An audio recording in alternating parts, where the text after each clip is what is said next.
नमस्कार, मैं हूं नीलू।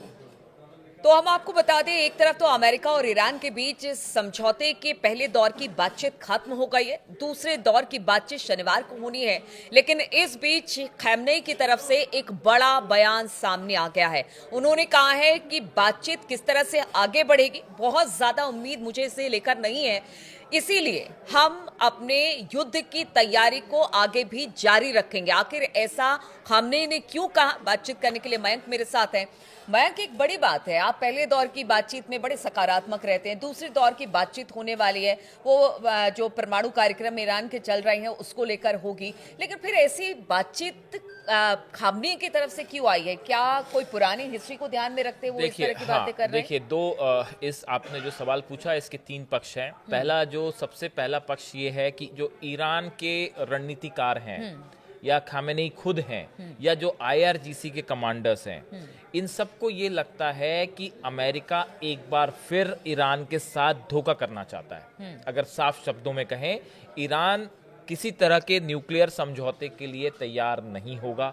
बात नंबर एक, ऐसी खबरें ईरान के आप अगर अखबारों को देखें, ईरान के आप मीडिया को देखें, तो आपको ये बात समझ आएगी कि ईरान जो है वो किसी भी तरह से अमेरिका पे भरोसा नहीं कर रहा। ईरान का मानना यह है कि पहले भी, पिछली बार भी अमेरिका ने धोखा किया, परमाणु समझौते से ट्रंप बाहर आ गए थे, और ऐसा ही कुछ इस बार भी हो सकता है। पहली बात। दूसरी बात यह है कि देखिए, पहले दौर की जैसे ही बातचीत खत्म हुई, उसके बाद खamenei की तरफ से ऐसा बताया गया कि ये पब्लिक स्पीच तो नहीं थी, लेकिन उनका एक बयान था जो कि उनके कमांडर्स के सामने दिया गया। उसमें ये कहा गया, इस तरह की बात कही गई खamenei की तरफ से कि जो पश्चिमी देश हैं, इन्होंने न्यूक्लियर हथियार बनाए हैं। अगर पश्चिमी देशों के पास न्यूक्लियर हथियार बनाने का अधिकार है, तो फिर ईरान के पास क्यों नहीं है? ईरान भी एक संप्रभु देश है। और ये सवाल ये खamenei कह रहे हैं, ये खamenei का बयान है। खamenei का जो कहना था, जो उनका तर्क था कि भाई अगर पश्चिमी देश हथियार बना सकते हैं और परमाणु हथियार बना सकते हैं, तो हमें क्यों रोका जा रहा है? हम किसी पे हमला नहीं करना चाहते, हम अपनी सुरक्षा के लिए हथियार बनाना चाहते हैं, तो हमें क्यों रोका जा रहा है? एक प्रकार से उन्होंने पश्चिमी देशों पे एक प्रकार का सटायर किया, उन पे सवाल उठाए। इसके बाद जो तीसरी चीज है, जो ज्यादा महत्वपूर्ण है, ऐसा बताया जा रहा है कि खamenei ने IRGC के जितने सदस्य हैं, जो अधिकारी हैं, उनके साथ एक बैठक की है और उनको बड़ा आदेश दिया है कि आप जो है वो बड़ी जंग के लिए तैयार रहिए। अच्छा। खamenei का ये मानना है कि हो सकता है अमेरिका समझौते का एक प्रकार का ये माहौल होए कि समझौता चल रहा है, बातचीत आगे बढ़ रही है, लेकिन इसी बीच कभी भी ईरान पर हमला हो जाए। इसलिए खamenei ने साफ आदेश दिया है कि आप जंग के लिए, बड़ी जंग के लिए तैयार रहिए। देखिए, कुछ सैटेलाइट से इमेजेस बाहर आई हैं जिसकी चर्चा है इंटरनेशनल मीडिया में। पिछले 48 घंटे में, जब ये पहले दौर की बात शनिवार को खत्म होती है, उसके 48 घंटे के अंदर ईरान ने बड़े स्तर पे हथियारों का मोबिलाइजेशन किया है। चाहे वो जहाज शायद इसी को लेकर बीच में खबर भी यही आई थी मयंक, शनिवार से लेकर अब तक, कि शायद कोई बड़ा हमला ईरान करने के फिराक में। देखिए, ये कई सारी चीजें हैं इसमें। हाँ। देखिए, जो एक चीज तो निकल के ये आ रही है कि ईरान की तरफ से ये कहा गया कि हम पहले हमला नहीं करेंगे। वो बार बार कहते रहे। हाँ। ये ईरान का स्टैंड बिल्कुल क्लियर है कि हम पहले हमला नहीं करेंगे। और जो IRGC के सोर्सेज से भी जो खबरें इंटरनेशनल मीडिया में है, ये खamenei को भी ये एडवाइस किया उन्होंने कि ईरान किसी भी सूरत में, ईरान ने ये समझदारी दिखाई, किसी भी सूरत में ना इजराइल पर हमला करेगा, ना अमेरिका के ठिकानों पे हमला होगा। ये ईरान का स्टैंड हम पहले से कह रहे हैं, मजबूत है और एकदम मैच्योर स्टैंड है। लेकिन अगर कोई हमला होता है, ईरान अपनी सुरक्षा की तैयारी में जुटा हुआ है कि अगर हमारे पे कोई हमला होता है तो हम उसका करारा जवाब देंगे। तो ये जो मोबिलाइजेशन है हथियारों का, तो मतलब कहने का मतलब ये है कि समझौता जो है, इसको ईरान बड़ा संदिग्ध होकर देख रहा है कि कहीं ऐसा तो नहीं कि ये कोई बड़ा ट्रैप है, कोई चाल है अमेरिका की। देखिए, एक बड़ी वजह इसकी बताएं, इसकी बड़ी वजह क्या है? ईरान के पास एनरिच यूरेनियम है, इसमें कोई शक नहीं है। बिल्कुल। IAEA की तरफ से भी कहा गया है कि आप ईरान के पास लगभग इतना यूरेनियम आ चुका है कि वो जब चाहे परमाणु हथियार बना ले। अब अगर समझौता होता है तो वो किन शर्तों पे होगा? क्या ये कहा जाएगा कि ईरान के पास जो यूरेनियम है वो अमेरिका को सौंप दे, या फिर उसको डिस्ट्रॉय कर दिया जाए? ये बड़ा मुश्किल होता है। ईरान का स्टैंड ये है कि देखिए, अभी जहां तक बात बनी है उसको स्टैंड स्टिल पे रखा जाएगा।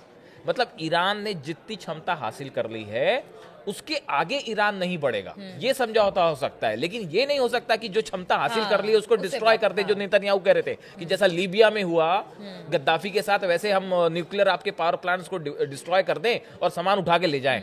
ईरान इसके लिए तैयार नहीं होगा।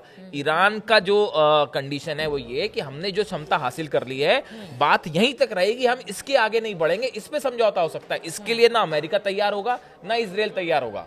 इसलिए यहाँ पे इस समझौते में अगर आप ध्यान से देखें तो एक डेडलॉक की सिचुएशन की तरफ मामला बढ़ रहा है, और इसीलिए ईरान को डर है कि हमला हो सकता है और खामेनी युद्ध की तैयारी कर रहे हैं। क्योंकि पहले ही क्या कहा जा चुका है कि अगर समझौता नहीं हुआ तो फिर एक बड़ा हमला हो सकता है। दूसरा आपका जो सवाल था कि इराक के कुछ मिलिशिया जो हैं वो कैसे ईरान के साथ आ गए, ये बड़ी खबर है। देखिए 8 संगठन हैं इराक के इस समय। इसमें कताइब हिजबुल्लाह है, ये सबसे बड़ा संगठन है। ये कताइब हिजबुल्लाह वो संगठन है जो असद शासन की मदद भी कर रहा था।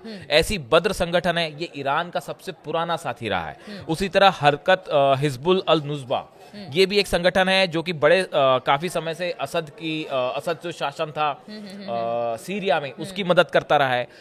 उसी तरह असैब अहल अल हक, ये एक संगठन है।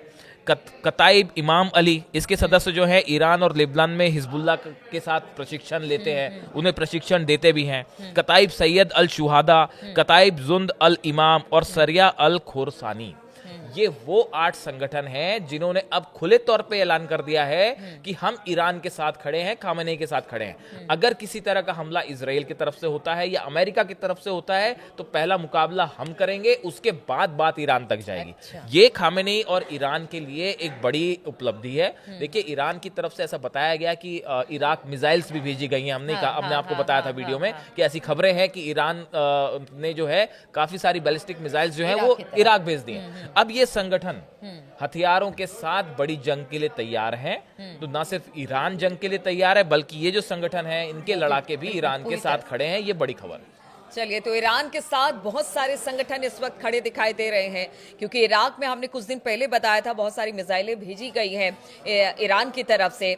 अब ऐसे में अगर समझौता नहीं हो पाता है किसी वजह से, तो फिर क्या होगा? क्योंकि अमेरिका ने तो पहले ही कह दिया कि समझौता नहीं तो फिर युद्ध के लिए तैयार, यानी कि बड़े हमले के लिए ईरान तैयार रहे। अब ऐसे में खamenei ये कह रहे हैं, तो उसके पीछे क्या यही वजह है? इस खबर पर लगातार हम आपको अपडेट देते रहेंगे। फिलहाल बहुत बहुत शुक्रिया हमारे साथ जुड़ने के लिए।